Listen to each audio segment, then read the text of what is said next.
Bueno, señores, damos inicio así a nuestra clase del día de hoy.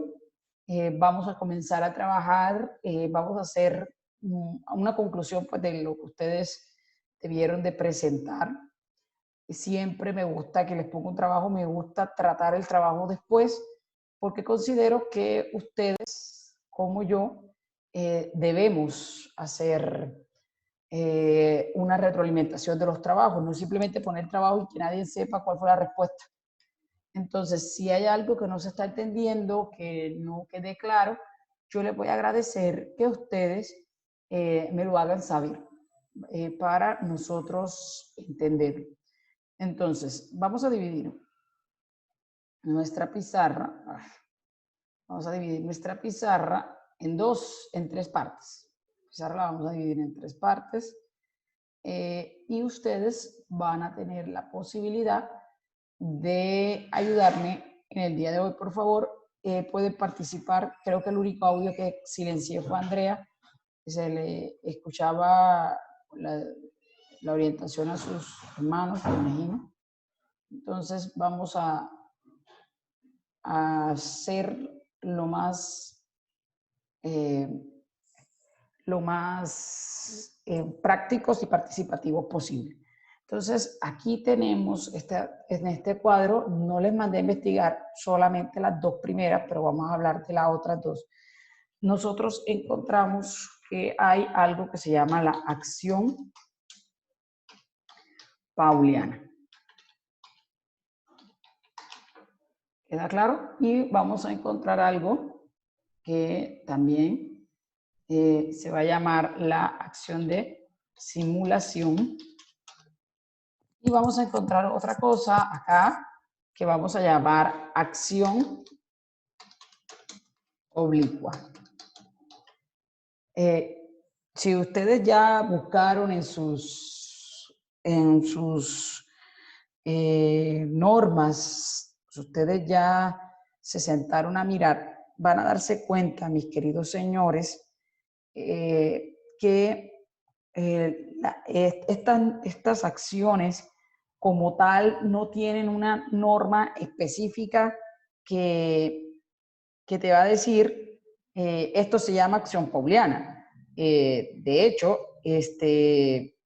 nosotros no tenemos un artículo que nos va a decir el artículo X o Y está la acción pauliana. No, eso no tenemos una norma que nos llame o que nos indica que esto es la acción pauliana.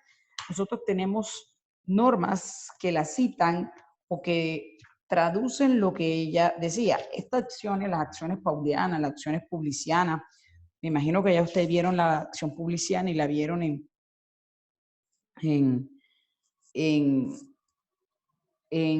bienes. La acción publiciana es aquella que tiene el poseedor de un bien contra un poseedor de mejor derecho contra otro poseedor que lo haya despojado violentamente de eso. Es una especie de acción reivindicatoria, pero solo para los poseedores. Eso me imagino que ya ustedes lo tienen fríamente calculado. Entonces, nosotros encontramos una norma en el Código Civil, que nos dice de la siguiente manera. Esa norma es el artículo 2491 del Código Civil. ¿Queda claro? ¿Y qué nos dice esa norma? Pues esa norma nos dice que en los actos ejecutados antes de la cesión o apertura de un concurso se observará la siguiente disposición. Los acreedores tendrán derecho para que se rescindan los contratos onerosos, las hipotecas, las prendas, las intereses que el deudor haya otorgado en perjuicio de ellos, siendo de mala fe el otorgante y el adquiriente, esto es, conociendo ambos el mal estado de los negocios del primero. Entonces, dice los actos y contratos comprendidos en el número precedente, incluso las remisiones y pactos de liberalidad a título gratuito, serán remisibles probándose la mala fe del deudor y los perjuicios del acreedor. Las acciones concedidas en este artículo a los acreedores expirarán 1 año contado de la fecha del acto o contrato. Entonces, mis queridos señores, esa es la norma que en nuestra legislación trae la acción pauliana. La acción pauliana, señores, es una acción, no voy a escribir tanto, voy a de pronto hablar, es una acción que tienen quienes. Aquí la tiene una persona calificada que es el acreedor. El acreedor que ha sido, ¿qué? Ha sido defraudado. Y ese acreedor ha sido defraudado ¿por quién? ¿Quién defraudó a ese acreedor? Pues lo defraudó el deudor. ¿Y cómo lo defraudó? Realizó actos, contratos, donaciones, realizó una donación, realizó un contrato de compraventa, realizó una cesión, realizó una permuta, realizó una dación en pagos, cualquier clase de auto. Entonces, aquí antes de hablar de cualquier cosa, yo te estoy hablando de que ese deudor ha sido defraudado. Y aquí hay un principio general del derecho. ¿Cuál es ese principio general del derecho que nos tropezamos aquí? Pues el principio que nos vamos a tropezar es el principio del fraude, el fraude a la ley. Es la norma. Y vamos a obtener un hijo de ese fraude a la ley que se va a llamar fraude a los acreedores. Y ese fraude a la ley que ustedes debieron de ver en su clase de Derecho Civil General, ese fraude a la ley que ustedes vieron, que no es nada nuevo lo que yo les estoy informando, porque ya ustedes debieron de haberlo estudiado, encontraron en esa clase, en esa asignatura, que ustedes, el fraude a la ley es cuando yo, amparado en otra norma, hago un acto de aparente legalidad con la intención, con la finalidad, con el propósito de defraudar otra norma. En el fraude de los acreedores es un hijito de esta, es el hijo mayor. ¿Y qué nos está diciendo? Nos está diciendo que usted toma una ley, algo que está en la ley con el propósito de hacer una defraudación a sus acreedores. Entonces, vamos a poner ejemplos de fraudes a la ley. Cuando las personas, por ejemplo, una persona le va a dar alimentos a otra. Entonces, el esposo, el marido, le dice a su compañera permanente con la quien vive, demándame para que los hijos que yo tuve en otra relación o están por fuera del matrimonio o lo que sea, esos hijos no tengan tanto provecho de mi salario. Entonces, ¿qué se les va a pedir a ellos? A ellos se les va a pedir, ese señor presenta un proceso de alimento de mayores para que la cuota de los hijos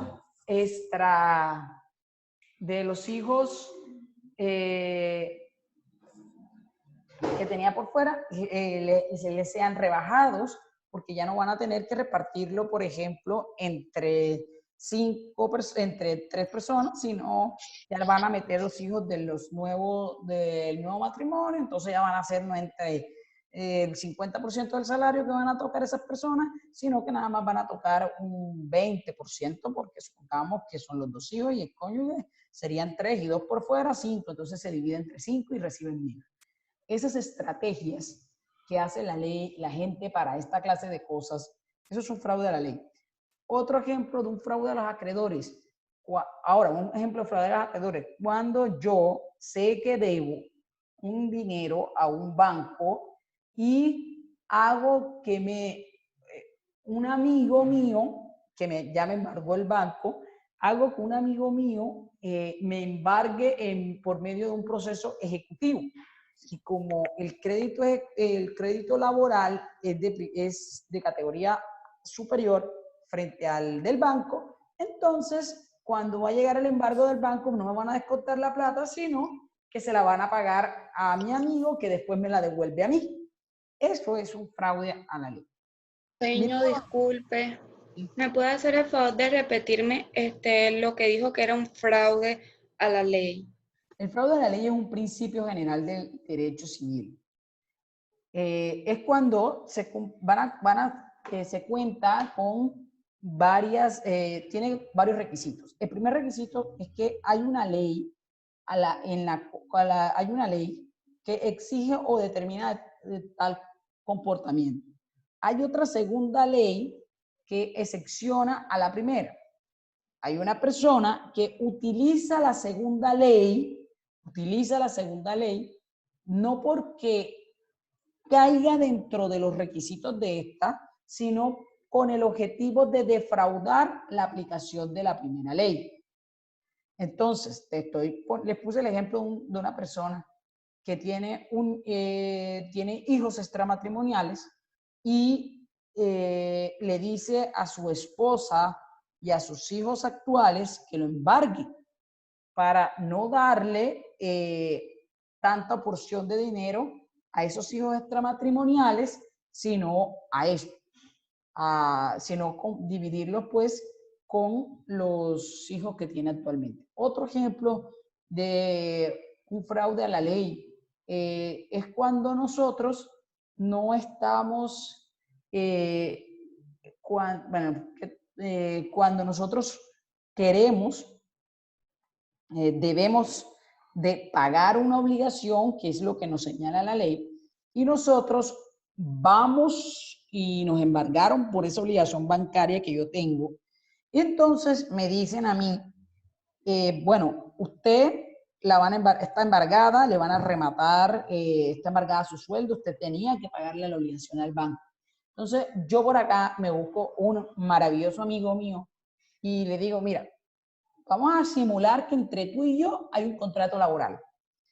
Y tú me demandas laboralmente, yo me allano y por medio del proceso ejecutivo tú me demandas y a ti te van a embargar hasta que termine de pagar la deuda.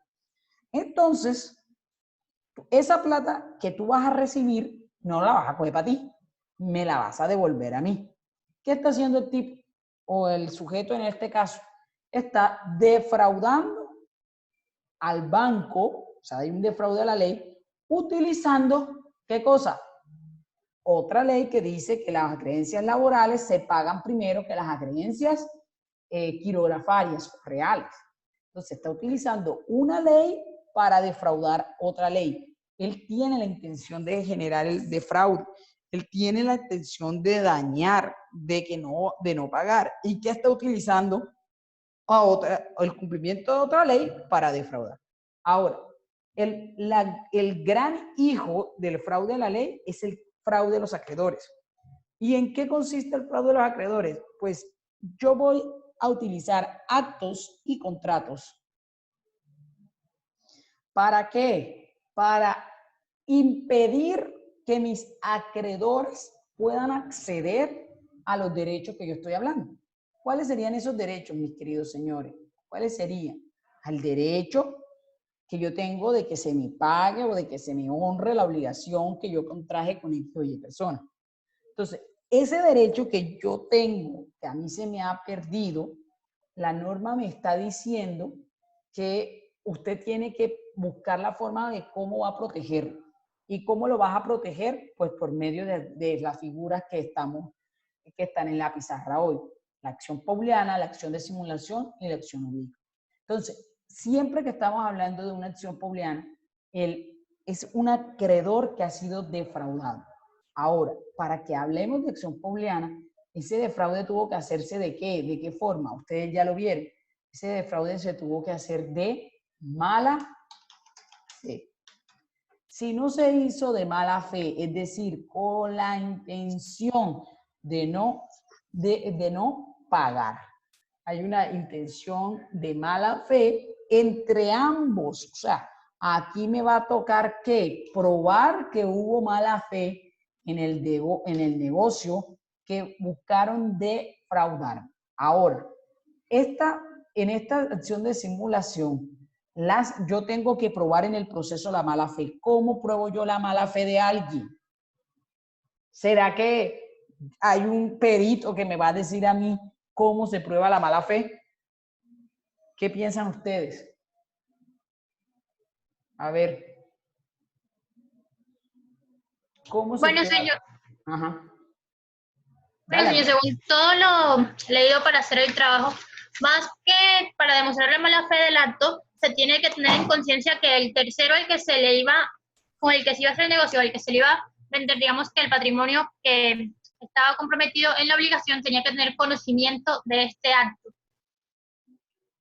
Digamos que de esta forma es algo como para comprobar que ambos están actuando, tanto el deudor como la tercera persona involucrada están en conocimiento del acto que están cometiendo contra el acreedor. Ese Más que nada yo lo entendí en conocimiento, ese ¿cómo aspecto. lo pruebas tú en el derecho? ¿Cómo lo pruebas? ¿Con qué prueba crees tú que podrías demostrarlo? ¿Será que con un peritaje, una inspección judicial? Señores, literalmente nosotros aquí, la mala fe sería lo ideal con una confesión, porque la confesión, ellos están reconociendo cuál fue su querer interno, pero en realidad, a menos que Dios lo toque y en ese momento revelador de su vida decidan hablar, normalmente la mala fe se va a probar es por medio de indicios. Es que mire, usted tenía una casa y usted cogió esa casa y usted la vendió. Y la vendió a su compadre con quien toma ron todos los días, todos los fines de semana. Y su compadre no tiene plata para pagar. Vamos mirando. Ahí hay una intención de defraudar, fraudulenta. O más bien, usted se la vendió a su propio hijo. Pero el que habita en la casa y sigue permaneciendo allí como amo y señor es usted. Entonces, la mala fe que nos va a tocar probar es por medio de los indicios del actuar del deudor y de con quien realizó el acto. ¿Quedó claro? Ahora, esta prueba, esta acción pauliana, ¿por qué yo me iría por una acción pauliana y no por una de simulación si ambas se parecen? Esa era la gran pregunta que ustedes tenían que hacerse. Entonces, esto es por medio de un indicio. ¿Por qué yo me iría por esa prueba? ¿Por qué yo me iría por esta? Porque aquí los acreedores, miren lo que ocurre. Vamos a poner un ejemplo. A, damos A, es el acreedor de B. Pero también este señor A es acreedor de C, es acreedor de C, es acreedor de D, es acreedor de E, es acreedor de cada uno, de todas estas personas son acreedores de este señor. Entonces, A es el deudor y todos estos son acreedores. Entonces, ¿cómo? No, aquí sí me toca. ¿Cómo ocurriría esto, mis queridos niños? Miremos esto. Será, vamos a poner aquí, es acreedor de todos. Entonces, si A es el acreedor, cuando yo hago una acción, si A es el acreedor, y acá está B también, B C es acreedor y D es acreedor y E es acreedor, que está aquí E es acreedor, y estos acreedores van a perseguir a todos lo van a perseguir, todos lo están persiguiendo porque él, el tipo es una lacra, súper mala paga, y lo van a perseguir, y a mí se me ocurre presentar una acción de acción pauliana. Yo soy quien en esta historia, yo soy B. Yo soy B y yo solamente presento una acción pauliana. Esa acción, cuando dicte sentencia, solo tiene efectos para con quién. Pues posiblemente tiene efectos para conmigo, porque esa acción, cuando salga la sentencia, solamente las personas que se han beneficiado de mover el aparato judicial va a ser A y B. Y los otros acreedores, ¿qué pasa con el contrato? Pues el contrato no queda inválido. Solamente se va a rescindir ¿para quién? Para A y para B. Para ellos dos son los únicos a los cuales ese contrato en este proceso se le va a iniciar. Ahora, si estamos en un proceso de simulación, como la simulación va a hablarte ya de una rescisión del contrato y te va a decir que los efectos de esta rescisión, los efectos de la rescisión, vamos a darnos cuenta que tienen un efecto hacia futuro y hacia todo el mundo. Si yo soy A y yo me voy es por la simulación y no por la acción pauliana, cuando devuelvan eso al estado inicial del acreedor y resulta que yo tengo una pinche letra de cambio y este es un acreedor laboral y este es un acreedor prendario, que tiene una prenda, y este es un acreedor hipotecario, ¿a quién creen ustedes que le van a pagar primero cuando dicten sentencia del proceso de simulación y regresen todos los bienes al deudor?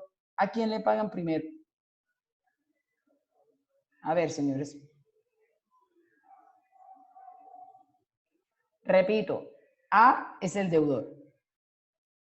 B es un acreedor quirografario, tiene una letra de cambio. C es un acreedor laboral. D es un acreedor prendario. Y E es un acreedor hipotecario. ¿A quién le van a pagar primero? ¿A quién le van a pagar primero si esto se rescinde por una acción de nulidad? ¿A quién le pagan? Pues cuando se rescinda esto y regrese al estado inicial, el señor C tiene la preferencia. ¿Por qué la tiene? Porque este tipo, dice el Código Civil en el tema de prelación de créditos, nos va a decir que los créditos laborales son créditos de primera clase. Eso nos lo dice el artículo 2495. Y si se retrotrae eso, el crédito laboral va a desplazar los embargos que yo como acreedor quirografario le presente. Y bueno, y si se salió este y no demandó, pues demanda D, y D es un acreedor prendario, y el acreedor D es un acreedor de tercera clase, de segunda clase, y como es de segunda clase y yo soy de quinta, pues a mí me van a desplazar. Y si no llega D a demandar, sino que demanda E, un acreedor hipotecario, desplaza, porque supongamos que sea, que no sea un bien mueble, sino un bien